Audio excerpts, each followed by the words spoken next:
Alors Hugo Chavez vient de nous quitter, les uns le regrettent, les couches populaires vénézuéliennes et d'une certaine façon l'Amérique latine regrette Hugo Chavez, qui était un homme extrêmement populaire, à la fois par son charisme, sa faconde, on peut même dire sa truculence, un homme qui n'hésitait pas à dire tout haut et très fort ce que d'autres pensaient tout bas, comme par exemple lorsqu'il traitait de nom d'oiseau l'ancien président George Walker Bush. C'est un homme sorti du peuple, c'est un homme du cru, de la petite moyenne bourgeoisie vénézuélienne, ses parents étaient enseignants, il va suivre un cursus militaire qui va l'amener au grade de lieutenant-colonel.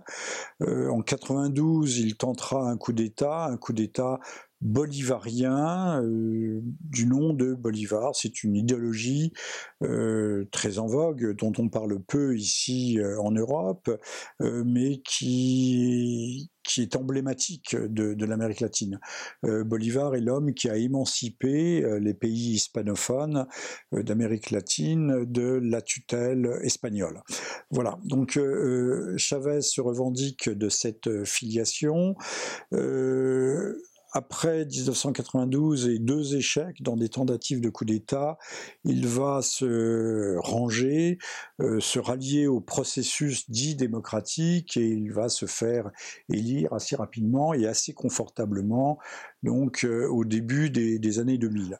Au cours des scrutins successifs, Chavez va augmenter son score de façon tout à fait régulière, ce qui prouve qu'il a une assise populaire et qu'il réussit. Il ne réussit pas, hélas, pour tout le monde, puisque les classes nantis, je les nomme ainsi à défaut d'un autre terme, s'offusquent de la politique de nationalisation, voire de redistribution des terres, pas de redistribution des terres, des politiques de réforme agraire que conduit Chavez pour doter les moins favorisés ou les plus défavorisés de terres agricoles. Maintenant, nous ne connaissons pas, il faut plusieurs décennies pour pouvoir tirer un bilan de ces réformes et voir si elles ont été réellement positives ou non. Toujours est-il que Chavez va s'attirer de réelles inimitiés dans la classe que l'on va dire, encore une fois, nommée, qualifiée par défaut de bourgeoise.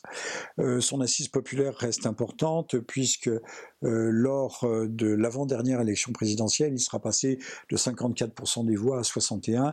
La dernière élection en date, alors qu'il a demandé la prolongation, la reconduction de son mandat à 4 termes, donc avec une modification de la Constitution, verra une baisse significative, mais qui reste quand même, il conserve une majorité qui est réelle, sauf trucage, mais apparemment les observateurs internationaux n'ont jamais établi la moindre fraude, ni même n'ont brandi cette fraude, alors que les États-Unis, on le sait, ne sont pas indemnes de manipulation d'ordre électoral. Donc Chavez va survivre à un coup d'État qui sera à la fois conduit par son opposition, mais également soutenu par la CIA, de façon d'ailleurs dans des circonstances un peu rocambolesques. Il est gardé par un soldat, il trouve un papier dans une corbeille, le soldat considère que c'est un ordre pour le relâcher, et Chavez sortira de la prison, de la caserne où il est enfermé, et sera accueilli par les acclamations populaires. Donc un homme qui a survécu à une tentative de coup d'État, pourtant bien montée, qui avait en partie réussi et qui ne va pas survivre par contre à un cancer. Alors là, toutes les questions se posent. Vous savez comme moi que le vice-président vénézuélien, hier, avant même l'annonce de la mort, du décès du président Hugo Chavez, avait mis à la porte un conseiller d'ambassade américain, vraisemblablement un agent de la CIA, et accusé ouvertement les États-Unis d'avoir initié ce cancer qui a tué Chavez, non pas en 6 mois, en 3 mois, ce n'a pas été une maladie foudroyante, mais en 2 ans, malgré les soins prodigués par les excellents médecins, il faut bien le souligner, les excellents médecins cubains.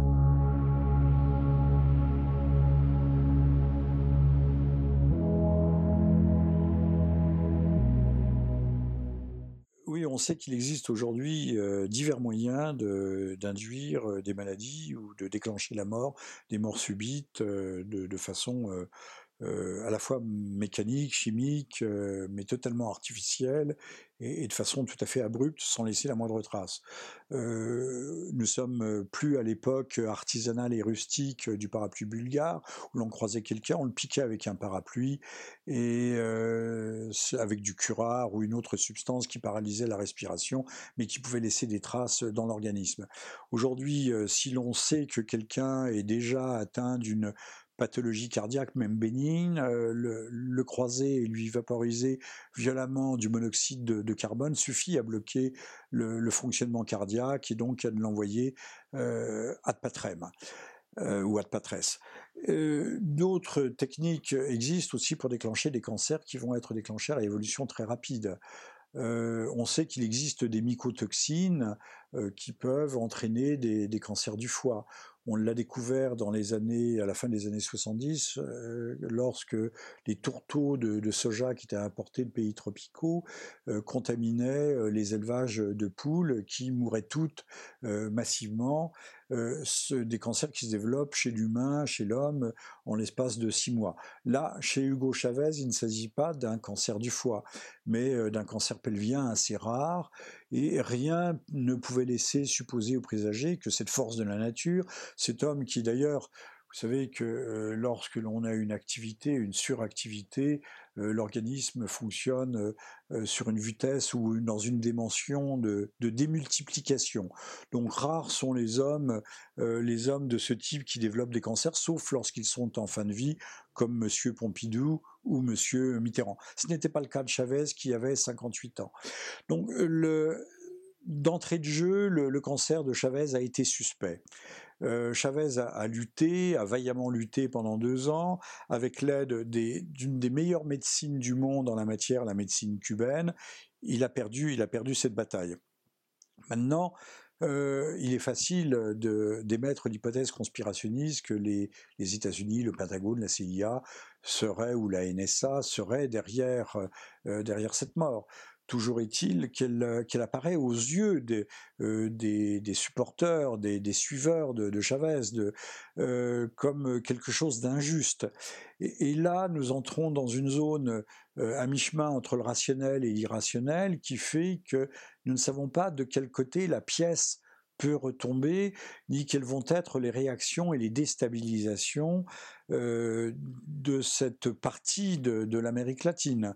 A priori, à Washington, on se dit que les choses seront enterrées aussi vite que le sera la dépouille mortelle du président vénézuélien, mais qui sait, aujourd'hui, un homme comme Evo Morales en Équateur peut supposer qu'il sera le prochain sur la liste.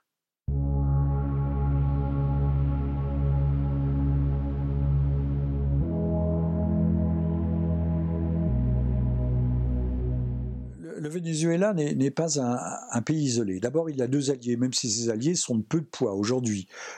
Cuba, qui est soumis depuis plus de 50 ans à un embargo assez sévère, même s'il s'allège petit à petit. L'Équateur, qui n'a pas une potentialité géostratégique majeure.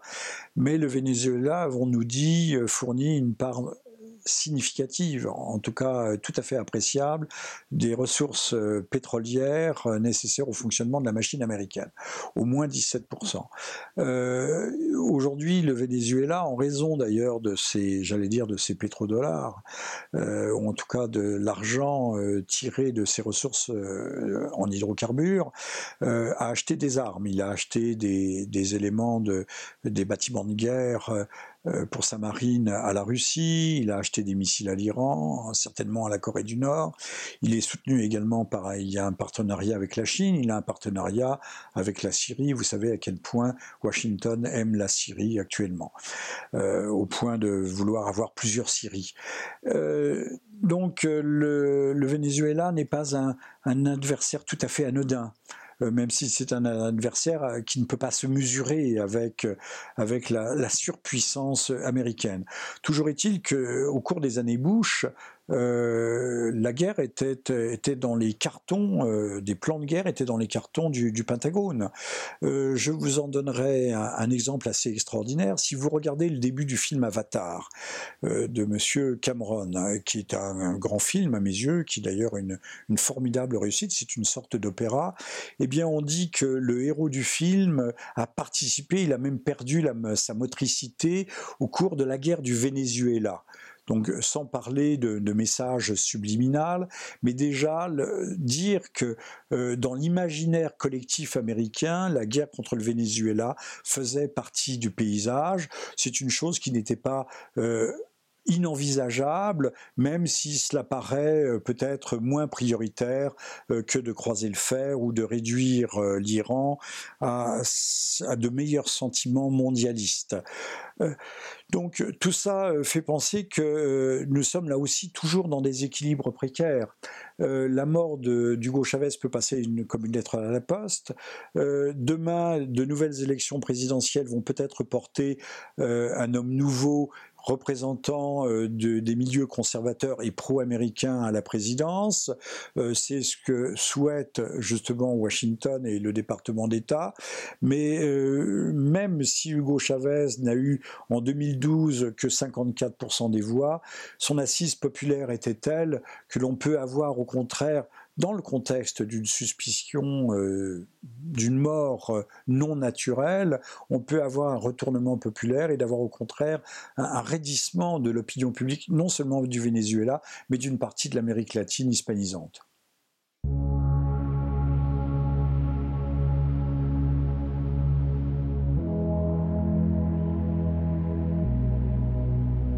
C'est vrai qu'il y a eu un raidissement. D'abord, M. Chavez a fait modifier la Constitution pour pouvoir bénéficier d'un 4e mandat.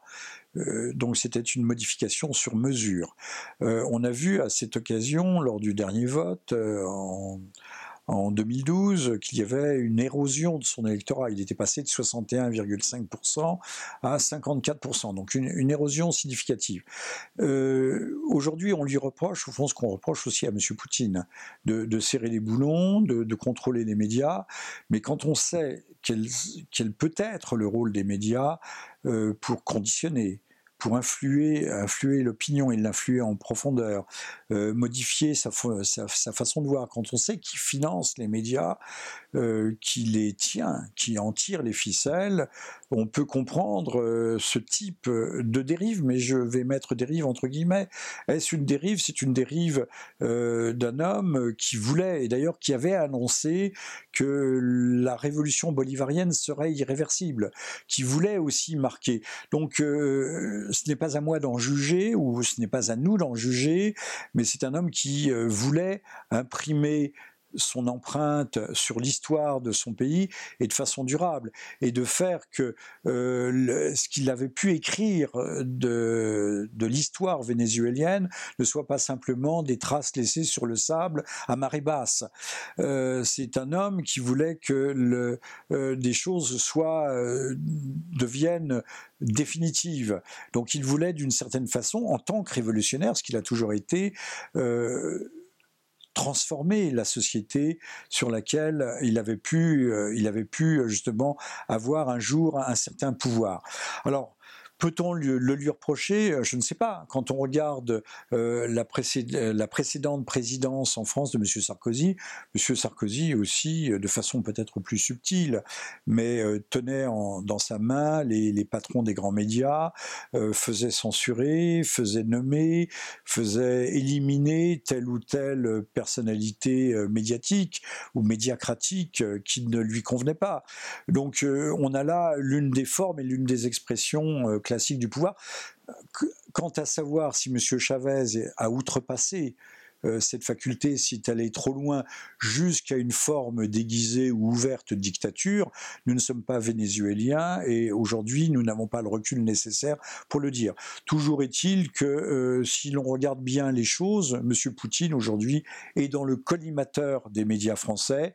Chaque fois que M. Poutine lève le petit doigt, c'est mal, c'est obligatoirement mal, et donc M. Chavez était traité de la même façon, il était logé à la même enseigne.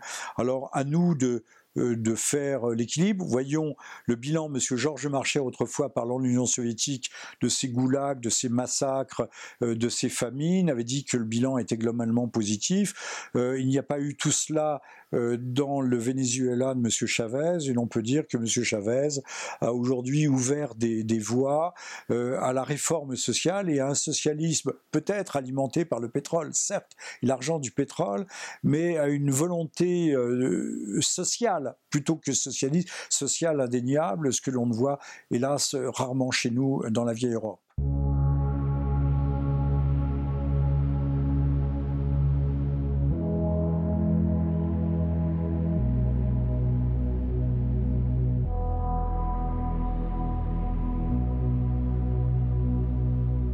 Sería extraño que hubieran desarrollado una tecnología para inducir el cáncer y nadie lo sepa hasta ahora y se descubra esto dentro de 50 años o no sé cuánto.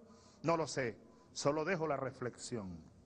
Pero esto es muy, muy, muy extraño que nos haya dado cáncer a Lugo, el presidente Lugo, a Dilma cuando era candidata. Y gracias a Dios, Lugo superó el cáncer y miren cómo anda por ahí, al frente de una batalla, allá en el pueblo paraguayo y en América Latina, pues. Dilma, bueno, menos mal que lo superó, pero puso en riesgo en algún momento su candidatura para la elección presidencial, porque Lula no podía reelegirse otra vez. Después vengo yo y ¡pum! Entrando en año electoral,